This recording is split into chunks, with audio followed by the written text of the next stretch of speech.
Hi everyone, it's Rachel, and in this video I'll be showing you how to make some peanut butter and jam or jelly best friend charms with a cat theme. So let's get started. To begin, I'm going to create the jar for the peanut butter. To do this, you want to take some light brown polymer clay and roll it on your work surface to create a cylinder. You can do this by pressing the top and the bottom to make them flat. Next, to create the rim of the jar, take some translucent polymer clay and roll it flat on your work surface with a rolling pin or a similar tool. You can then use a long blade to trim it down to size, and then here you can see I'm using my needle tool to make an indent all the way along the center before then adding this to the top of my jar. If you don't have translucent polymer clay, that's okay, because you could even use a light brown color for the rim to give it the illusion that it is translucent.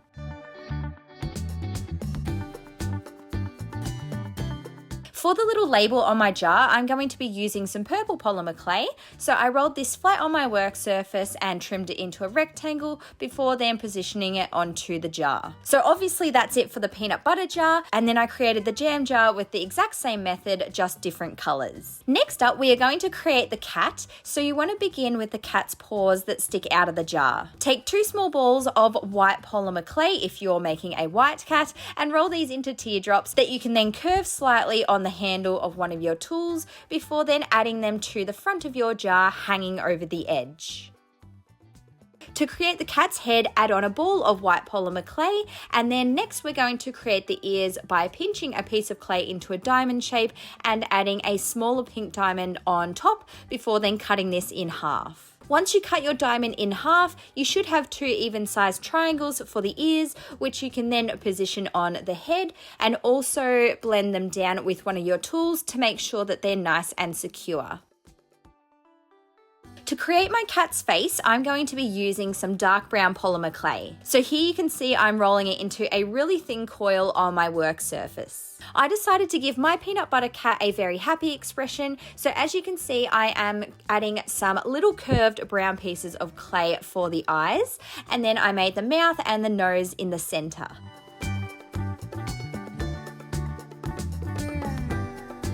To finish off the face, you can add some small whiskers on either side. I then did pretty much the exact same thing for my little jam jar cat, except the eyes on this one were balls of brown polymer clay rather than the thin lines.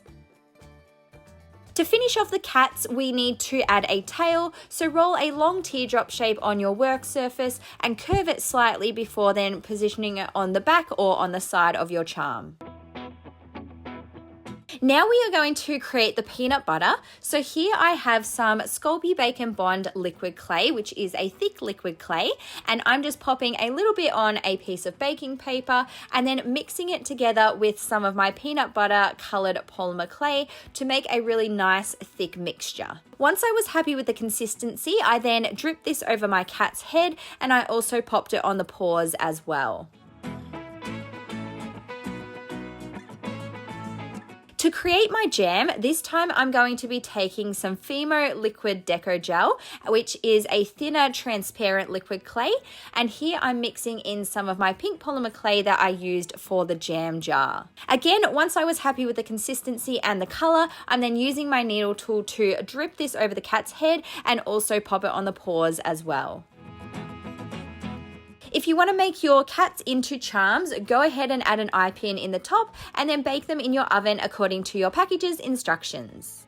After baking, I'm using some super glue to secure the eye pins into the clay, and then I am painting on the final features on the jar labels using a brown acrylic paint and a needle tool. Painting on the peanut butter jar was a little bit hard because obviously the words are a bit longer, but here you can see I'm painting on the word jam, and then beside that I had a little bit of extra room on the label, so I also decided to add a picture of a strawberry as well.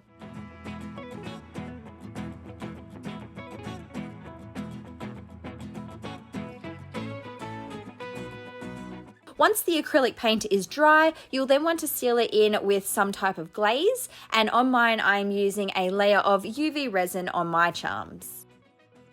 So here are what the best friend jar cats look like once they are completely finished. If you enjoyed this tutorial, please don't forget to give it a big thumbs up and also subscribe to my channel for lots more crafty videos, and I will see you next time. Bye guys.